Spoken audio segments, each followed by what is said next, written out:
Alors bonjour, dans cette capsule vidéo, nous verrons en fait ce qu'est la fonction constante. Fonction constante, en fait, comme son nom l'indique, il n'y aura pas beaucoup de variations, donc c'est une fonction qui va demeurer plutôt stable. Donc on va y aller pour commencer avec cette définition. Une fonction constante, c'est quoi? Une fonction dont la variation de la variable indépendante n'entraîne aucune variation de la variable dépendante. Donc, en fait, quand le x va avancer, donc si on déplace notre x, par exemple, de 1 unité, bien, notre y, lui, ne bouge pas du tout. Donc, en fait, ce qu'il faut s'attendre, c'est que, dans le fond, sur un graphique, on va avoir une ligne horizontale, puis même si le x avance, bien, le y, lui, il se passe absolument rien. Cette fonction peut aussi porter le nom de fonction de variation nulle, donc aucune variation, ou fonction polynomiale de degré 0. Parce qu'en fait, c'est un polynôme, mais comme il n'y aura pas de variable, il n'y aura pas de x, bien à ce moment-là, automatiquement, le degré va être de 0. Mais on va voir ça un petit peu plus tard cette année. Alors, on va y aller avec un exemple. Je pense que c'est ça qui est le plus simple pour illustrer dans quel cas on pourrait rencontrer, par exemple, une fonction constante. Pour entrer dans un musée, des frais de 7 $ par visiteur sont exigés. Et le visiteur peut passer le temps qu'il souhaite à l'intérieur des murs de l'établissement durant les heures d'ouverture qui sont de 10 h à 18 h. Donc, il y a une plage horaire de 8 heures. Là, on commence à 10 h le matin, on se rend à 18 h. Donc, au maximum, on pourrait rester 8 heures de temps dans le musée. Tous les jours. On s'intéresse à la relation, et donc voici ce qu'on s'intéresse, entre le prix payé par un visiteur et le nombre d'heures de visite auxquelles il a droit. En fait, dans cette situation-là, ce qu'il faut comprendre, c'est que le visiteur, en arrivant, il va payer 7 $. Dès que son intention, c'est d'aller visiter ce musée-là, il paye 7 $. Et à partir du moment où il a payé 7 $, ça lui donne accès à le nombre d'heures qu'il souhaite pour la journée. C'est-à-dire, à la limite, il pourrait arriver à l'ouverture, quitter à la fermeture. Donc, il pourrait se rendre jusqu'à un maximum de 8 heures. On va le voir tantôt, ça correspond, si on veut, à notre domaine dans cette fonction-là.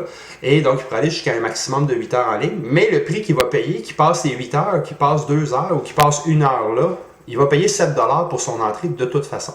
Donc, dans ce cas-ci, qu'est-ce qui dépend de quoi? Bien, dans le fond, selon ce qui est demandé ici, ce qu'on a, c'est que le prix que le visiteur paye, il dépend du nombre d'heures durant lequel il va rester à l'intérieur. Par contre, qu'est-ce qui va arriver? Bien, le prix, il est pas mal toujours stable. Il va partir à 7 $.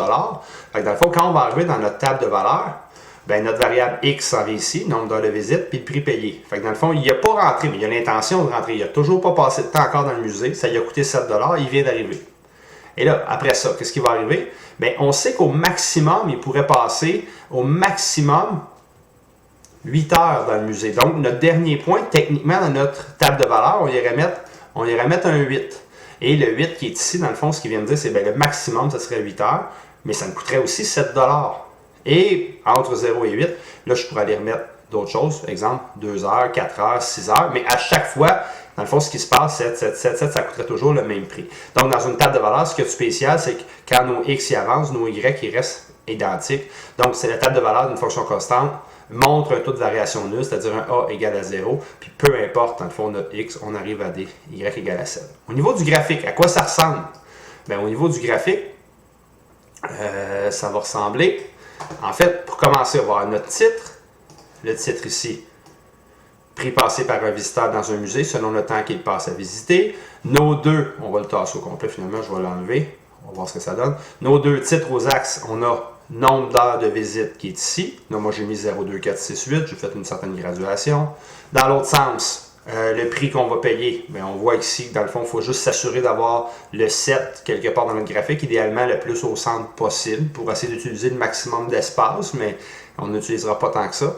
Là, je vais aller mettre mes points. Donc, si je vais aller mettre mes points ici, bon, disons que je vais essayer de le tracer en rouge. Premier point, j'ai pas passé d'heure encore, mais ça m'a déjà coûté 7 $. Si je passe 2 heures, ça me coûte également 7 $. À 4 heures, 7 $. À 6 heures, 7 $ et finalement à 8 heures, 7 $. Je vais relier. Pourquoi je relie? Parce que dans le fond ici, la personne elle pourrait rester 1 heure, 1 heure et demie, 1 heure et quart, elle pourrait rester 1 heure, 12 minutes, 28 secondes. En fait, tous les temps sont possibles. Et ce qui est sûr, c'est que peu importe les temps qu'elle va décider de rester, mais je ne peux pas dépasser le 8 dans cette situation-là. Mon domaine, comme on disait tantôt, c'est de 0 à 8 heures. Donc ici, Voici à quoi ressemblerait mon graphique, je vais le changer de couleur. Donc voici à quoi ça ressemblerait, c'est-à-dire une droite horizontale qui débuterait ici et qui arrêterait à 8. Parce que dans cette situation-là ne me permet pas de dépasser 8 heures. Dans le fond, mon 7 il est bon pour un maximum de 8 heures. Donc, graphique, à quoi ça ressemble? Peut-être juste de se rappeler, un graphique, c'est une droite horizontale, parallèle évidemment à l'axe des abscisses, elle est horizontale. Et la valeur initiale, ou l'ordonnée à l'origine qui est ici, dans le fond, c'est notre B, c'est vraiment notre ordonnée à l'origine. Ce qui fait que, qu'est-ce qui se passe? Bien, au niveau de la règle, une règle commence toujours par Y, égale B. Ça égale à notre point de départ, mais ça va toujours rester là, il n'y aura pas de variation, fait qu'il n'y a pas de X dans cette règle-là.